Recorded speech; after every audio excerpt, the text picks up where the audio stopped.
palavra, nem permitirás que o teu santo veja corrupção. Ou seja, o corpo de Jesus foi preservado, preparado para a sua ressurreição, como ele mesmo afirma, quando Maria de Betânia derrama, da essência do nardo puro sobre a cabeça de Jesus, sobre o corpo de Jesus. Então o corpo de Jesus já estava sendo preparado para isso. Quando vem Nicodemos e José de Arimateia e derramam mais 100 libras, mais ou menos 50 litros de essência sobre o corpo de Jesus. Agora, o capítulo 28, que eu quero ler hoje com você, e começar a pensar a respeito, capítulo 28, versículo 1 a 10, diz assim: No findar do sábado, ao entrar o primeiro dia da semana, Maria Madalena, a outra Maria, foram ver o sepulcro. E eis que houve um grande terremoto, porque o anjo do Senhor desceu do céu, chegou-se, removeu a pedra e assentou-se sobre ela. O seu aspecto era como um relâmpago, e a sua veste alva como a neve. E os guardas tremeram espavoridos e ficaram como se estivessem mortos. Mas o anjo, dirigindo-se às mulheres, disse: Não temais, porque sei que buscais Jesus, que foi crucificado. Ele não está aqui, ressuscitou como tinha dito. Vinde ver onde ele jazia. E depois depressa, e dizei aos seus discípulos que ele ressuscitou dos mortos e vai adiante de vós para a Galileia. Ali o vereis. É como vos digo. E retirando-se elas apressadamente do sepulcro, tomadas de medo e grande alegria, correram a anunciá-lo aos discípulos. E eis que Jesus veio ao encontro delas e disse: Salve! E elas, aproximando-se, abraçaram-lhe os pés e o adoraram. Então Jesus lhes disse: Não temais, ide avisar a meus irmãos que se dirijam a Galileia e lá me verão. Bom, vamos pensar sobre esse texto, primeiro nos aspectos, vamos chamar assim, históricos, desse texto tão maravilhoso e tão especial, que é narrado também no livro de Marcos, no livro de Lucas, que também diz a respeito disso. Então, a palavra do Senhor diz assim: no findar do sábado, ao entrar o primeiro dia da semana. Então, elas foram logo de manhã, logo cedo, na primeira madrugada, ou seja, ainda o dia estaria por acontecer. Maria Madalena e a outra Maria foram ver o sepulcro. E eis que houve um grande terremoto, porque um anjo do Senhor desceu do céu. Chegou-se, removeu a pedra, sentou-se sobre ela. O seu aspecto era como um relâmpago, e a sua veste alva como a neve. E os guardas tremeram espavoridos e ficaram como se estivessem mortos. Mas o anjo, dirigindo-se às mulheres, disse: Não temais, porque sei que buscais a Jesus, que foi crucificado. Ele não está aqui, ressuscitou como tinha dito. Então, mais uma vez, as mulheres têm uma coragem, têm uma ousadia muito acima, muito além de todos os discípulos. E nós sabemos o que aquela cultura pensa das mulheres. Eu falo cultura pensa porque até os dias de hoje, naquela região, o gênero feminino sofre uma discriminação, um desprezo muito grande. Se é hoje assim, imagine naquela época. Então você perceba que, em primeiríssimo lugar, o Senhor Deus deixa muito bem claro que aqueles que são excluídos, são discriminados, são apequenados pela tradição, pela cultura, pela sociedade, esses são privilegiados pelo Senhor sempre. Sempre. E essas mulheres expressam isso. E mais uma vez, a ousadia, a coragem, é regada pelo Senhor, né, com a satisfação da revelação em primeiro lugar. Isso é maravilhoso, glória a Deus. Eis que houve um grande terremoto, porque o anjo do Senhor desceu do céu, chegou-se, removeu a pedra e sentou-se sobre ela. O seu aspecto era como relâmpago. Versículo 6, ele não está aqui, ressuscitou como tinha dito. Vinde ver onde ele jazia. E depois depressa disse aos seus discípulos que ele ressuscitou dos mortos e vai adiante de vós para a Galiléia. Ali o vereis. Então, mais uma vez, a Galiléia. Preste atenção no que eu vou falar, que isso para nós, principalmente para nós no cotidiano, é muito importante. O Senhor Jesus, logo na sua primeira aparição, logo na sua primeira, né, verbalização pós-ressurreição, o que ele prioriza? Ele prioriza aquilo que é comum. Eu sempre falo isso. O grande desafio de um homem de Deus, de uma mulher de Deus, é sempre viver o cotidiano de uma maneira alegre, feliz, de uma maneira disposta, de uma maneira a enxergar aquele momento com muita gratidão, com muito privilégio, e ao mesmo tempo enxergar aquele momento como uma grande estratégia de Deus. Então Jesus poderia falar para as mulheres que se encontraria com os discípulos no Monte Horebe, no monte, no nascedouro do Rio Jordão, nas colinas do Hermon, né, no Monte Hebron, né, lá no Monte das Oliveiras. Não, eu vou encontrá-los na Galiléia. Por que na Galiléia? Porque era um ambiente comum. E o grande desafio de um homem de Deus, um servo de Deus, é saber que na naturalidade do dia a dia, o sobrenatural está presente. Vou repetir. Para nós que servimos ao Senhor, em espírito e em verdade, todos os dias, a todo momento, nas nossas atividades, que nem a Eva, né? A Eva que é avó, que é mãe, mas que também, junto com o Carlos, são corretores e trabalham e tem várias atividades durante o dia. Então, esse é o grande desafio nosso como servo de Deus. É transformar isso em louvor, em adoração, em culto, em disposição, em servir ao Senhor com a oferta do dia, a oferta da vida. E isso vamos chamar assim, na maioria das pessoas que servem ao Senhor, né, a gente sempre é levado a quê? A ter aquele momento,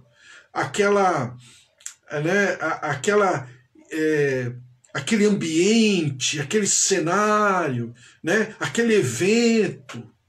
Daí nós temos hoje cultos, numa esmagadora maioria, e eu não estou falando o contrário, mas eu estou falando apenas que não é assim que Deus se manifesta no dia a dia. Haja visto o que acontece com essas mulheres e com os discípulos. Ele fala que vai aonde? Ele vai para Galiléia. Onde é a Galiléia? A Galiléia era onde eles trabalhavam. A Galiléia é onde Jesus viveu. Por quê? Porque ele é nazareno, né? Nazareno de uma região chamada Galiléia. Mas onde ele nasceu? Ele nasceu em Belém da Judéia. Aonde ele morreu? Em Jerusalém da Judéia. Ele nasceu em Belém e morreu em Jerusalém, certo? Então tá bom.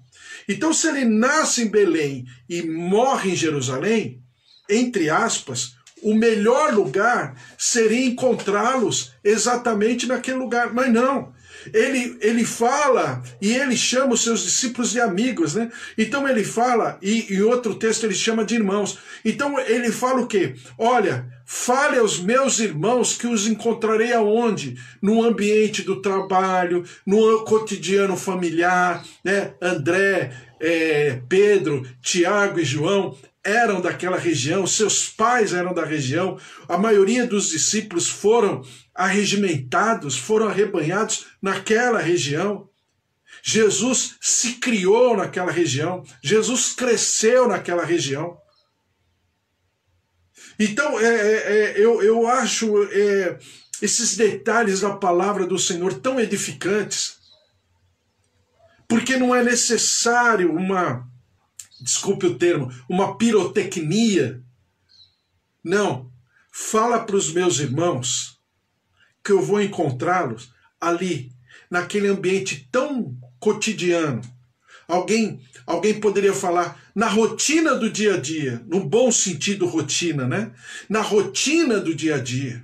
É por isso que na cultura, eu sempre falo que na cultura oriental, as filosofias, a maneira de enxergar a vida é muito simples, né? Porque qualquer rotina se transforma em ritual.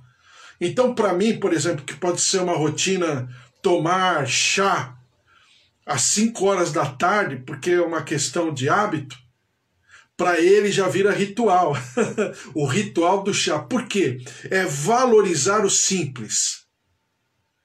É entender que a profundidade não está na pirotecnia, no evento, não é? Não obstante o evento ser importante, ser maravilhoso, mas muitas vezes no nosso cotidiano a gente nem consegue, por causa do trabalho, da atividade, do final de semana, e o domingo, geralmente, estou falando do Ministério Feminino, né, das mulheres, então geralmente a mulher no domingo é que faz tudo, é a feira, é a máquina de lavar, é a comida, é a casa.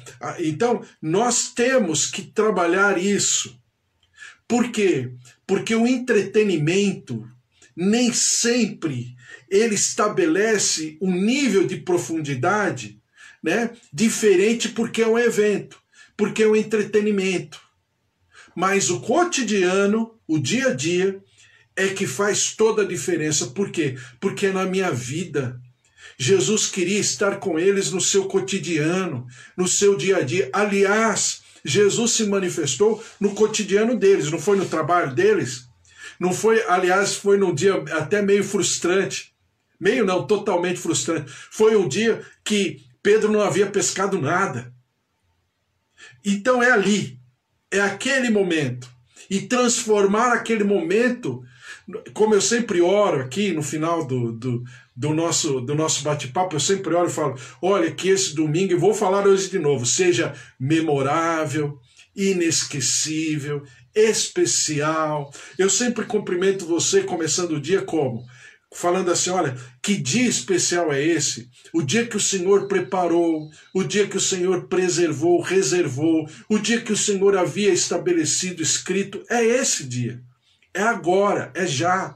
Então é a capacidade de transformar o cotidiano, a rotina, o day by day, o dia a dia, em um momento crucial, maravilhoso, memorável, inesquecível, especial.